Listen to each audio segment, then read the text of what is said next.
अस्सलाम वालेकुम, कैसे हैं आप सब। आई होप आप सब ठीक होंगे, खैरियत से होंगे। अल्लाह ताला आप सबको अपने घरों में खुश आबाद रखे, आमीन सुमा आमीन। दिल से दुआ है सबके लिए।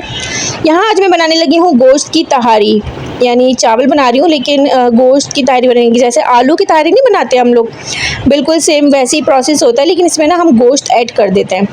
ये हैदराबाद दक्कन की बड़ी ज़बरदस्त सी रेसिपी है, तो मुझे ना बड़ी अच्छी लगती है ये गोश्त की तहारी। और अक्सर ना दोपहर में खाने में ये ज़्यादा मज़ेदार लगती है, ज़्यादा अच्छी लगती है।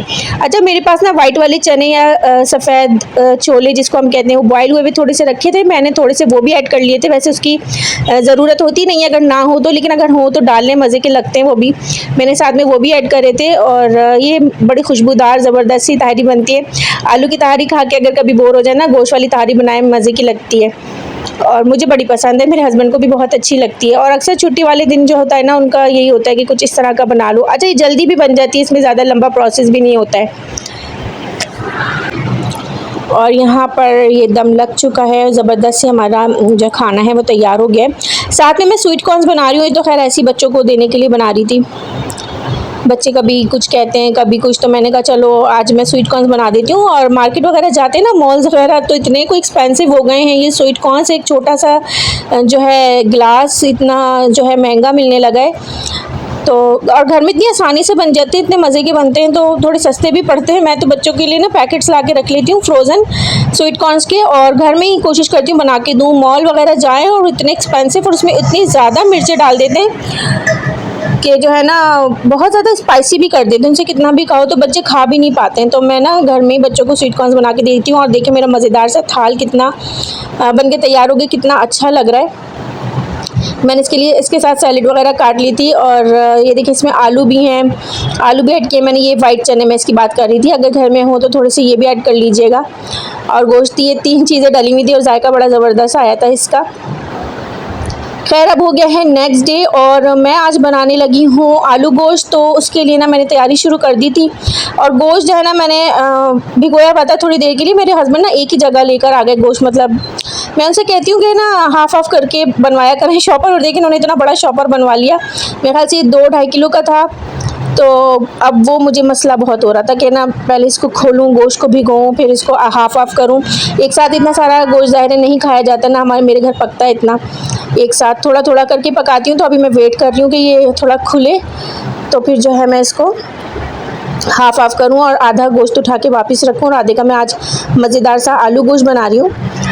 मेरी एक फ्रेंड थी, कॉलेज फ्रेंड, बड़ी अच्छी सी मेरी दोस्त थी, बड़ा अच्छा टाइम साथ गुजरा था। तो और मेरे साथ कॉलेज में थी। उसकी शादी मेरी शादी से तकरीबन 1 साल पहले हुई थी। तो वैसे मेरा कोई ऐसा ख़ास कनेक्शन नहीं, आना जाना नहीं ज़्यादा, लेकिन कभी ना कभी ना मेरी उससे कॉल पे बात हो जाया करती थी। और थोड़े टाइम पहले मुझे पता लगा था, बड़ा अफसोस भी हुआ था। एक बेटा था उसका, तो उसके ना हस्बैंड की डेथ हो गई थी, एक्सीडेंट डेथ हो गई थी। तो जब मैं गई तो घर की तरफ, तो पता लगा कि हाँ अच्छा ऐसा हुआ, क्योंकि वो रहती भी मेरे घर के करीब ही थी। तो मैंने उससे गई थी ताज़ियत के लिए। वो तो नहीं मिली, उसकी अम्मी से मिली थी, बात की, उसका नंबर लेकर आई। तो कभी ना कभी मेरी उससे कॉल पे बात हो जाती थी। और ये वारिस आई थी स्कूल से, और मैं काम वाम गोश्त वगैरह करके अब घर का काम कर रही थी, सफाई तो सारा समेट रही थी। तो बस उसके ना हस्बैंड की हुई थी डेथ, तो मुझे इतना अफसोस था। थोड़ी थोड़ी बहुत बात हुआ करती थी मेरी उससे कॉल पे ना, तो मैं यही उससे हमेशा ताज़ियत वगैरह करती थी और उसको हौसला देती थी। और बस एक छोटा बेटा उसका, अल्लाह ताला ने ऐसा उसके लिए अच्छाई करी, इतना अच्छा करा। उसका एक भाई जो है ना अमेरिका में था, तो उसके भाई ने अब उसको बुला लिया है अमेरिका। अब वो चली गई अमेरिका अपने बेटे को लेके। तो मैं यही सोच रही थी अल्लाह ताला अगर एक दरवाज़ा बंद करता है 100 दरवाजे खोलता है। वो माशाल्लाह सेटल्ड हो गई। मेरी कॉल पे उससे बात हुई थी कल, मुझे इतनी कोई खुशी हो रही थी। और मैं ना सब्ज़ी वाले को देख रही थी, क्योंकि मैंने सब्ज़ी लेनी थी, मुझे टमाटर लेने थे आलू गोश्त पकाने के लिए। और अब मैं आ गई थी किचन में, और यहाँ पे मैं नाश्ता तैयार कर रही हूँ अपने हस्बैंड का, ऑफ़िस जाने के लिए खाना बना रही हूँ बेसिकली। तो कबाब फ्राई कर रही थी, रोटी बना रही थी, उनको ऑफ़िस भेजना था।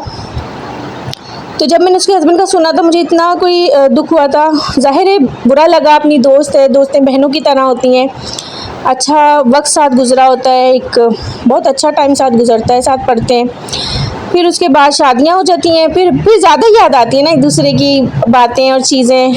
वो ऐसे बात करती थी, वो ऐसे बोलती थी। फिर पता चला कि इसके हस्बैंड की डेथ हुई है, तो बड़ा ही जो है ना धक्का लगा मुझे ज़ोरदार किस्म का, क्योंकि छोटा सा बच्चा है उसका। लेकिन मेरी इसीलिए उससे मैं कभी ना कभी उसके दिल बहलाने के लिए उससे बात करती थी। तो उसने फिर बताया कि मेरे भाई ने मुझे अमेरिका बुलाया है, और उसका जो एक भाई ना वो हमेशा से अमेरिका में है, और वो माशाल्लाह बड़ा सेटल्ड है, उसकी फैमिली है, बच्चे हैं, बीवी है। तो कभी नहीं बुलाते, कोई अक्सर लोग नहीं पूछते, लेकिन माशाल्लाह उसके भाई ने उसको सेटल कर लिया बुला के। और मेरी उससे बात हुई तो मुझे बड़ा खुशी हुई, क्योंकि वो बहुत मुझे मुतमईन और पुरसुकून महसूस हुई। उसकी बातों से मैंने अंदाज़ा लगाया कि जितनी वो परेशान थी अपने हस्बैंड की डेथ के बाद, जितनी वो तकलीफ़ में थी, कि ना ऐसा लगता था कि अल्फाज भी कम पड़ते थे। कभी दिलासा देने की मैं कोशिश करती थी फ़ोन पर, कभी कोई ऐसी बात, तो ना अल्फाज भी ऐसा लगता था कि बेमायने से लग रहे हैं। मैं क्या इसको बोलूँ, क्या बोलूँ ऐसा कि ये इसको सुकून मिल जाए या इसको तसल्ली हो जाए। तसल्ली वाले अल्फाज ही नहीं मिल पाते थे, और नहीं अच्छा लगता था कि कोई इतनी तकलीफ़ में, और हम अच्छा है, सब्र करो, हो जाएगा। नहीं होता इंसान से ना, जब इतनी पेन से गुज़र रहा हो, छोटा सा बच्चा हो। लेकिन देखें अल्लाह ताला ने इसको कैसा संभाला दिया कि कभी जो भाई ना आता भी नहीं है ज़्यादा पाकिस्तान, ना कोई इतना कांटेक्ट, और उसने बुला लिया और माशाल्लाह वहाँ सेटल करा दिया, और वो इतनी खुश है, उसके बच्चे का जो है फ्यूचर भी सिक्योर हो गया है। तो देखें इसी को कहते हैं कि अल्लाह ताला अगर एक दरवाज़ा बंद करता है ना, तो 100 दरवाजे परवरदिगार खोल देता है। और यहाँ मेरे हस्बैंड जो है ना फ्रूट वगैरह लाए थे, चिकन ला के दी थी मुझे, वो तो खैर मैंने रख दी थी, और सब्जियाँ भी मैंने उनसे मंगवा ली थी। और ये छोटी इलायची लेकर आए थे, मैं छोटी इलायची का ना पाउडर बना के रखती हूँ हमेशा, क्योंकि ये होता है ना कि छोटी इलायची का पाउडर ना मुझे चाय में ज़्यादा पसंद है। मतलब मैं ना थोड़ा सा चाय में पीती हूँ। और यहाँ पे ना कॉल आ रही थी, ये कॉल सेंटर वाले भी ना एनी टाइम कॉल कर लेते हैं। तो खैर मैं यहाँ पे ना उसकी बना रही थी, छोटे इलायची का पाउडर बना रही थी, क्योंकि मुझे ना चाय में बड़ा इसका फ्लेवर पसंद है। लेकिन खाने में भी अगर आप थोड़ी सी भी डालेंगे, इसकी बड़ी अच्छी से खुशबू आ जाती है। और यहाँ पर हमारे छोटी इलायची का जो वो पाउडर है वो हो गया। अच्छा, इसमें ना छिलके जो हैं वो ज़्यादा बारीक नहीं हो पाते हैं, थोड़े से धरधरे से, मतलब इतने होते हैं कि फ़ील होते हैं आपको, और ये अच्छे लग रहे होते हैं। जो इसके अंदर के ब्लैक सीड्स होते हैं छोटी इलायची के, वो तो बिल्कुल बारीक हो जाते हैं, लेकिन ये नहीं होते। और मैंने इस तरह से इसको जार में भर लिया। इतनी सारी में छोटी इलायची भेजी थी, देखें कितनी ज़रा सी होकर आई है जार में।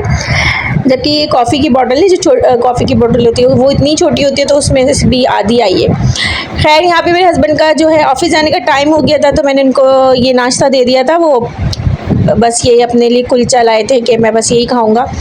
और यहाँ पर मेरा मज़ेदार सा आलू गोश्त भी बन के तैयार हो गया। मैं बिल्कुल भी रेसिपी शूट नहीं कर पाई, बेटी जो है ना मुझे बहुत ज़्यादा तंग कर रही थी, तो बस फटाफट मैंने सालन रेडी कर लिया था, तैयार कर लिया था। और इसमें भी मैंने ये छोटी इलायची का पाउडर है ना ये डाला था, इससे बड़ी अच्छी खुशबू आ जाती है। अगर साबित आप छोटी इलायची ना भी डालें ना, थोड़ा सा भी पाउडर डालेंगे, उससे खुशबू बहुत ज़्यादा फैलती है, पूरे घर में खुशबू आ जाती है। मैं ना हमेशा ये पीस के रखती हूँ, जब भी ख़त्म हो जाता है, और चाय में भी इसकी बड़ी अच्छी खुशबू आती है।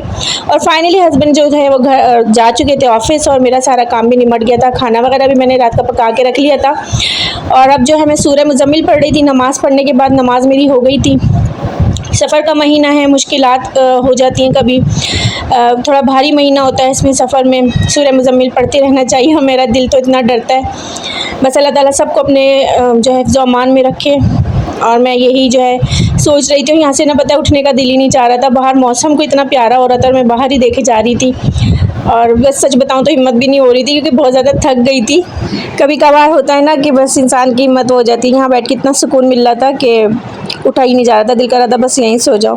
खैर इसी के साथ मैं आज के ब्लॉग का करूँगी एंड, आपसे इजाज़त चाहेंगे। इंशाअल्लाह कल मिलेंगे किसी नए ब्लॉग के साथ। चैनल के साथ जुड़े रहिए, अपना ख्याल रखिएगा, हमें दुआ में याद रखिएगा। अल्लाह हाफ़िज़।